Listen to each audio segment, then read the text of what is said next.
Hello. Hello, look I at just you. took a screenshot of it because it looks so cute. We will send you a good picture of it. Oh my gosh, I want that in my house. Oh, you need one of these walls that we have here in our office. It's a good one. It's like a huge life-size mood board. I love it. Yes, and we love this story with you. It's now live. I wish I pinned it to the screen, everyone.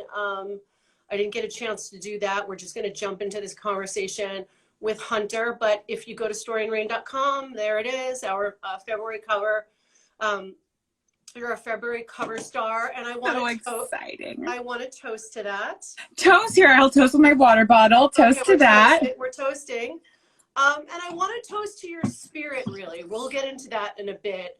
Our story is called Labor of Love, and it's a beauty story. It's about glowing, hydrated skin and how to achieve that and highlight one's own natural beauty with makeup.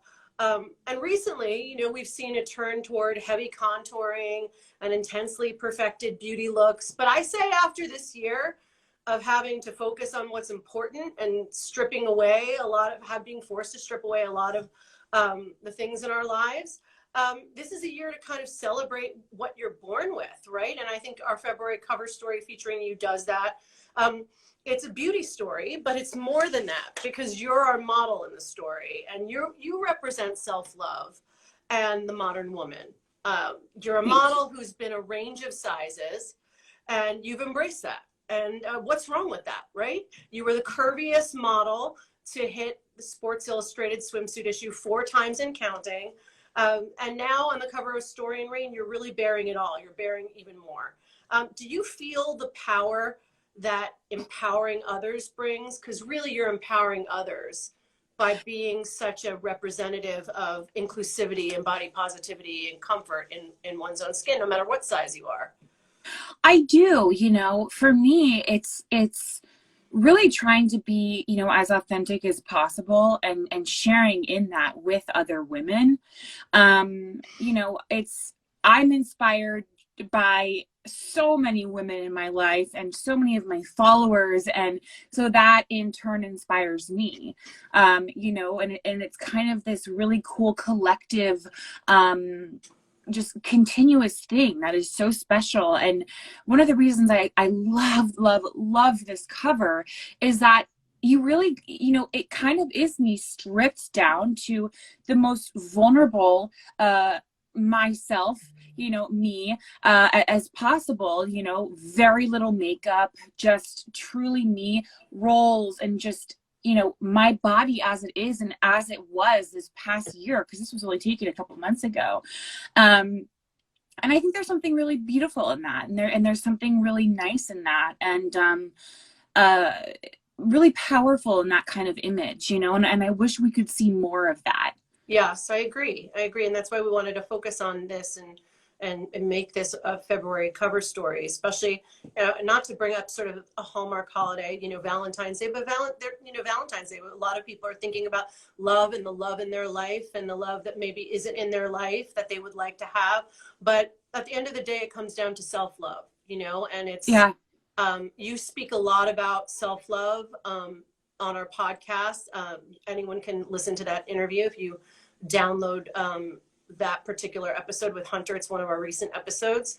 And we, in this beauty article, which is our cover, I also wanted to include some thoughts from you on beauty and on being comfortable in your own skin, because that's really a part of it. So how did you feel shooting these pictures for Story in Rain? I will say this, we were in Hunter's home. So I think that first and foremost probably sets a comfortable tone, right? But how did you feel? How did you feel, shooting nude? What's funny about it is that it was my very first shoot back in maybe almost a year. So, and it's like, I'm nude. But for me, I think more than anything, I saw this opportunity and I wanted to take it, not just because I was going to get beautiful photos out of it. Like, we know that's like, for right. me, whenever we're doing a shoot, we know we're going to get beautiful pictures out of it. Right. Yeah. For me, it was like, okay, how can we inspire? How can we showcase kind of this really nice story of authenticity and self-love and body love and growth? And I think we captured that really beautifully. And again, yeah, we literally did it in my bedroom, in my home, very COVID safe, everybody. Very COVID safe, yes. Very small, tight knit set. And it felt very comfortable, and it was really freeing, especially after, in 2020, I definitely gained some weight. I definitely dealt with a lot of different struggles. And so it was kind of freeing for me. Yeah, I think one of the things I'm gonna read some of your quotes from our interview, and one of the things that you said was this: I have a shoot coming up in the next couple of weeks. It's a big shoot, and I now know that it's something I'm going to work on. I haven't been as physical in the last 8 months. I don't think many of us have. So I've had to change the way I've been thinking about myself and not beat myself up so much, give myself a little bit of grace. I think you really represent sort of a new attitude in people and in models, where it's about, embracing who you are. And, especially for you as a curve model. So you talk a little bit more about that too. And you say that you practice affirmations sometimes, because it doesn't always, confidence is something that you work on. I think one of your quotes, which I love, was that Rome wasn't built in a day, and neither is confidence. That's one of your sort of mantras. Confidence is something that you're always working on. So for everyone, viewing our story and maybe listening here in the chat, here Hunter is somebody who has, been comfortable enough to pose in a bikini, been comfortable enough to pose nude, but still there are days when you feel better than others. It just is what it is for all of us, no matter your size, right? It is, and the biggest question I always get asked is, how do you become confident? And my answer is always, confidence is not linear. It is a very, very, very bumpy road. And when you get to the top of the mountain, you're like, oh, I still have more mountain to climb. And you will never stop climbing that mountain, and you will never stop learning and growing. And I think that's, the thing about it is, I wish I could say it was a finite, end goal. You get it, you wake up, you're confident, you're never down on yourself again, but that's not the truth. And I, have many days where I wake up and I'm like, gosh, I don't really feel so great about myself. Or, I don't really want to get out of bed, or I don't really like my body the way it's looking today. But I don't live in that day now. Whereas in the past, I would live in that day. I would live in that, uncomfortable. I would live in, that kind of, it's like a grief almost. But I've learned how to pull myself out of it and say, you know what, you're allowed those days. You're human. You have to allow yourself those days, because otherwise we're getting into a whole other aspect, of mental health that, is a whole other thing. So, allow yourself those days, but don't live in them. Don't dwell in those days, and, pick yourself up and dust your boots off and get back on the ground running. Yeah, I love it. Even models like Hunter, whose photos see lots of exposure, they're everywhere. Even you have to work on confidence from time to time. Yeah. We're all a lot more similar than I think sometimes we give ourselves credit for.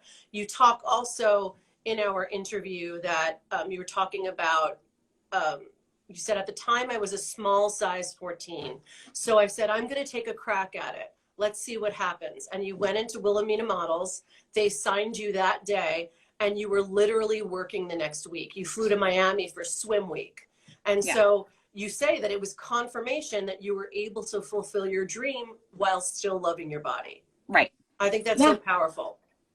It was a really pivotal moment for me. It was for my whole, first part of my modeling career. I was told to lose weight. I was told to change. I was told to, do this, dye your hair this way. Make sure you get your braces off. Your skin has to be perfect. Don't gain any more weight. Eat this, eat that, work out here. And so to kind of be able to just be was really like an interesting moment for me. It really kind of released so many chains of just being like, wow, okay, I can still fulfill my dreams and my goals and be me and not have to change myself and not have to worry about that. I'm loving what I'm seeing these days in women like you. I grew up with a different attitude and surrounded by a different attitude towards size inclusivity, and different than what we're seeing now. And so you also talk about this a little bit, in our interview again, but you talk about how you sort of work with yourself while you're on set. What are the things that you're sort of saying to yourself in order to get into that zone? I bring in my affirmations, bring them with me everywhere. They're kind of in here. And even just sometimes I'll get into my head of like, you don't deserve to be here. You shouldn't be here. And I think just reiterating, you are enough. You deserve to be here. You deserve success. You deserve feeling beautiful. And I think those are things that I kind of bring with me through every shoot. I mean, it's funny. It's like, I know a lot of models are like, oh, I work out XYZ. I work out, a ton. I eat this before a shoot. I green juice or whatever, which is amazing. And I mean, more power to them. That's wonderful. I'm more in the train of thought of like, I want to get here good before anything. I want to make sure my affirmations are in me. I want to make sure that I feel good about myself, because if this isn't right for me, everything else kind of falls by the wayside. So it's really important to have, those positive affirmations at the very beginning of my, shoot days and during them. And in your day-to-day life, again, the story ultimately the story that we did was it was a beauty story. We worked with amazing makeup artist Mateen, who we love. He's sort of a master of using clean products and creating a really natural look. Would you say that taking care of yourself physically on a day-to-day basis also helps? I do, absolutely. This is what our story talks about. It talks about like, taking care of yourself is a labor of love. It's something that sort of gives back, and it not only feeds your appearance, but it can feed your soul. So yeah, and that's a misconception I think about a plus size woman is, oh, they don't care. Right? They don't care. They're just sitting around eating bonbons all day. When the reality is I'm healthier now than I've ever been. I am healthy and I work out every single day. I take care of my skin. I drink tons of water. I eat very healthy, very clean. I mean, my husband is vegan. So we eat, mainly vegan, and you do have to take care of yourself. And I always reiterate, but not to a point where you're hurting yourself, where you're hurting your mental health, where you're hurting, where it becomes such a burden, or it becomes an obsession. I think that there's that too. It's like, suddenly it's like, it's not about what can I perfect. It's more about, what can I perfect? How many routines can I implement in one day it's more about being mindful about, it's easy to not be mindful. It's easy to sort of forget about taking care of all sorts of things in our lives, and being mindful helps you slow down mentally, right? And it helps recharge you mentally, I think. It does, and you said it best just now. It's strive for mindfulness, not perfection. Because the moment we strive for perfection, we're already putting ourselves in an unattainable box, which is very unhealthy. And I've been there. I've done that. I've strived for perfection, but what is perfection? It's different for everybody. Yes. And once you reach that, you go, oh, I need to do more. I need to do more. And it's a never ending thing. And it's can be very unhealthy. One of my favorite quotes from you, from our story, from our podcast was this, and it sort of talks about how, well, you're a third generation model, correct? Mm-hmm. You had a grandmother that was a model, your mother was a model, and so I think that's wonderful, because it means that you sort of went into this with a lot of invaluable wisdoms, right? From your mother could sort of tell you all about what the ropes would be like. But this is what you said about your mother.